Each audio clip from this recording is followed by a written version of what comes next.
नमस्कार। हम सभी ने कभी ना कभी अपने अंदर एक खालीपन महसूस किया है ना? ये खालीपन अकेलेपन से, तनाव से या बस उदासी से पैदा हो सकता है। और अक्सर हम इस खालीपन को भरने के लिए खाने का सहारा ले लेते हैं। ये कोई अनोखी बात नहीं है, ये एक बहुत ही आम मानवीय अनुभव है। आज हम इसी भावनात्मक जुड़ाव को समझने की कोशिश करेंगे और जानेंगे कि कैसे उपवास, जो सिर्फ एक डाइट नहीं है, हमारे मन को शांत करने का एक बहुत ही शक्तिशाली तरीका बन सकता है।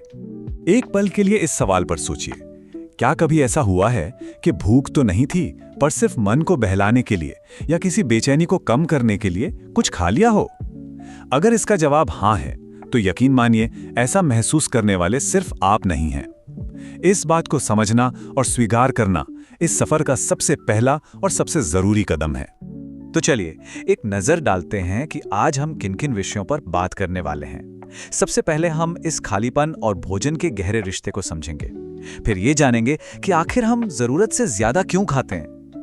इसके बाद हम उपवास को एक मानसिक उपाय के तौर पर देखेंगे। इसे शुरू करने के कुछ बहुत ही आसान तरीके सीखेंगे। अपने मन की देखभाल कैसे करनी है ये जानेंगे। और आखिर में सफलता का असली मतलब क्या है, इस पर बात करेंगे।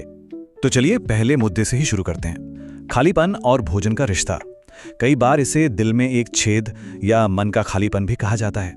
देखिए, ये कोई शारीरिक घाव नहीं है, बल्कि ये अकेलापन, तनाव, बोरियत या उदासी जैसे गहरी भावनाओं से पैदा हुई एक जगह है जिसे हम किसी भी तरह से भरना चाहते हैं। जब हम दुखी या तनाव में होते हैं तो कुछ मीठा या कोई जंक फूड खाने से हमें कुछ पल का सुकून मिलता है। ये एक तरह का कोपिंग मैकेनिज्म है, यानी मुश्किल भावनाओं से निपटने का एक तरीका। लेकिन हमें ये याद रखना होगा कि ये एक अस्थायी समाधान है। ये उस खालीपन को भरता नहीं है, बस कुछ देर के लिए उस पर पर्दा डाल देता है और अक्सर बाद में हमें और भी ज्यादा अपराधबोध या गिल्ट महसूस कराता है, जिससे हम फिर से खाने की तरफ भागते हैं और इस तरह ये एक चक्र बन जाता है। अच्छा, अब सवाल ये उठता है कि आखिर हम ऐसा करते ही क्यों हैं? इसके पीछे की वजह क्या है? चलिए, जरूरत से ज्यादा खाने के पीछे छिपे कुछ मनोवैज्ञानिक कारणों को समझते हैं। ये आदत यूं ही नहीं बनती, इसके पीछे कुछ खास वजह होती हैं, जिन्हें हम ट्रिगर्स भी कह सकते हैं। आइए इन पर एक एक करके गौर करते हैं। पहला है तनाव में खाना। सोचिए, जब काम का बहुत दबाव हो या रिश्तों में तनाव हो तो हमारा दिमाग एक छोटा सा इनाम या रिवॉर्ड खोजता है। खाना, खासकर कुछ मीठा या तला हुआ, हमारे दिमाग में डोपामाइन नाम का केमिकल छोड़ता है, जिससे हमें पल भर की खुशी मिलती है। दूसरा है अकेलेपन में खाना। जब हम अकेले होते हैं तो वो खामोशी कई बार भारी लगने लगती है। तब खाने का काम हमें व्यस्त रखता है और उस सन्नाटे को भरता है। और तीसरा है भावनात्मक रूप से खाना।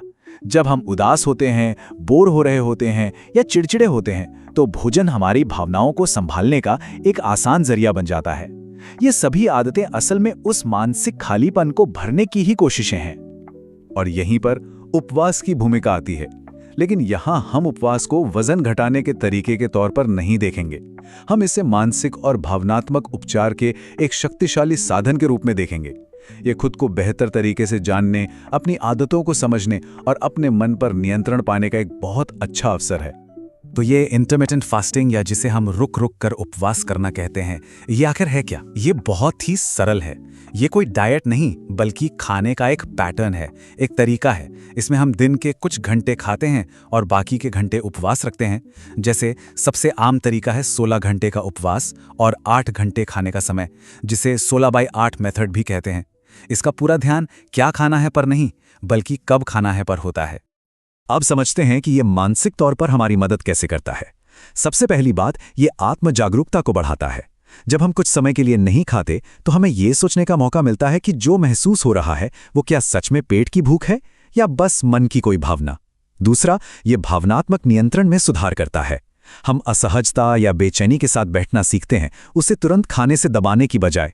ये एक तरह से अपनी मानसिक मांसपेशी बनाने जैसा है। और तीसरा, ये हमारे हार्मोन्स को संतुलित करता है। रिसर्च बताती है कि ये तनाव वाले हार्मोन कोर्टिसोल के स्तर को नियंत्रित करने में मदद कर सकता है, जिससे हमारी भावनात्मक स्थिरता बढ़ती है और हम ज्यादा शांत महसूस करते हैं। ये सब सुनने में हो सकता है थोड़ा मुश्किल लग रहा हो, लेकिन यकीन मानिए इसकी शुरुआत बहुत ही सरल और सौम्य तरीके से की जा सकती है।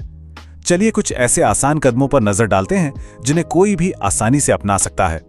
ठीक है, तो चलिए इन कदमों को एक एक करके अच्छे से समझते हैं। पहला, एक समय तय करें। जैसे कि 16 घंटे के उपवास से शुरू कर सकते हैं। मान लीजिए रात 8 बजे से अगले दिन दोपहर 12 बजे तक कुछ नहीं खाना। दूसरा, खाने से पहले अपनी भावनाओं को जांचें, खुद से सवाल करें, क्या ये पेट की भूख है या मन की। तीसरा, जब भी खाएं तो पूरे ध्यान से खाएं, फोन या टीवी को बंद कर दें और सिर्फ अपने भोजन के स्वाद और महक का आनंद लें। चौथा, लिखें। जब उपवास के दौरान बेचैनी या कोई और भावना महसूस हो तो उसे एक डायरी में लिख लें। ये सिर्फ लिखने की क्रिया नहीं है, ये अपनी भावनाओं को समझने और उन्हें बिना जज किए स्वीकार करने का एक तरीका है। और पांचवा, अपनी छोटी छोटी जीतों का जश्न मनाएं। अगर एक दिन भी बिना किसी खास वजह के खाने से खुद को रोक पाएं तो ये एक बड़ी उपलब्धि है। इसे मानिए और खुद को शाबाशी दीजिए।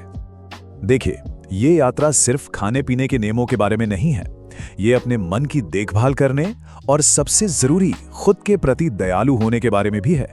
उपवास के दौरान मानसिक देखभाल बहुत ज्यादा जरूरी है। इस स्लाइड पर ध्यान देना बहुत ज़रूरी है। ये शारीरिक और भावनात्मक भूख के बीच के फ़र्क को बहुत ही अच्छे से दिखाता है। शारीरिक भूख जो है वो धीरे धीरे बढ़ती है और पेट में महसूस होती है। इसे किसी भी तरह के खाने से शांत किया जा सकता है। वहीं दूसरी तरफ भावनात्मक भूख अचानक से आती है। ये सिर या दिल में महसूस होती है और इसमें किसी खास चीज़ जैसे चॉकलेट या पिज़्ज़ा खाने की तेज़ इच्छा होती है, भले ही पेट भरा हुआ क्यों ना हो। इस फ़र्क को समझना भावनात्मक खाने की आदत को तोड़ने में पहला और सबसे बड़ा कदम है। खाने के अलावा भी मन को शांत करने के कई अच्छे तरीके हैं। पहला, खूब पानी पिएं। कई बार हमारा दिमाग प्यास और भूख के बीच में कंफ्यूज हो जाता है। दूसरा, हल्का व्यायाम करें। बस 15-20 मिनट की सैर भी सेरोटोनिन जैसे हैप्पी हार्मोन्स को बढ़ा सकती है, जिससे मन अच्छा होता है। और तीसरा, गहरी सांस लेने का अभ्यास करें। जब भी खाने की तेज इच्छा हो तो कुछ पल रुककर 5-6 गहरी सांसें लीजिए। ये मन को तुरंत शांत करने का एक बहुत ही शक्तिशाली तरीका है। और अब हम अपनी चर्चा के अंतिम और शायद सबसे महत्वपूर्ण हिस्से पर आ गए हैं, सफलता का असली मतलब। इस यात्रा में ये याद रखना बेहद जरूरी है कि हमें परफेक्ट नहीं होना है, हमें बस प्रगति करनी है, धीरे धीरे आगे बढ़ना है। ऐसा समय जरूर आएगा जब शायद नियम टूट जाएगा और हम जरूरत से ज्यादा खा लेंगे। जब ऐसा हो तो खुद को दोष बिल्कुल ना दें। ये कोई असफलता नहीं है, बल्कि ये सीखने की प्रक्रिया का एक बहुत ही स्वाभाविक हिस्सा है। खुद की आलोचना हमें आगे नहीं बल्कि और पीछे ले जाती है। तो जब ऐसी कोई चूक हो जाए तो क्या करना चाहिए? यहाँ 3 बहुत ही सरल कदम दिए गए हैं। पहला, खुद के प्रति दयालु बने। इसे बस एक घटना की तरह स्वीकार करें, बिना खुद को अच्छा या बुरा कहें। दूसरा, जिज्ञासु बने। खुद से पूछें, उस समय में कैसा महसूस कर रहा था? क्या मैं उदास था या तनाव में था? उस भावना को समझने से अगली बार हम बेहतर तरीके से तैयार रहेंगे। और तीसरा, धैर्य रखें। ये एक दिन की दौड़ नहीं है, ये एक मैराथन है। दिनों में नहीं बल्कि हफ्तों और महीनों में होने वाले छोटे छोटे सुधारों पर ध्यान दें। तो इस पूरी चर्चा का जो सार है वो इस एक वाक्य में छिपा है, सिर्फ अपनी भूख को नहीं, अपने मन को भी सुने। भोजन शरीर के लिए ईंधन है, लेकिन ये हमारी आत्मा का इलाज नहीं है। अपने अंदर के खालीपन को भोजन से भरने के बजाय जब हम उसे समझना शुरू करते हैं, तब असली उपचार शुरू होता है। उपवास हमें यही मौका देता है, रुकने का, सुनने का और खुद को बेहतर तरीके से जानने का। और यही सच्ची सेहत की ओर हमारा पहला और सबसे महत्वपूर्ण कदम है।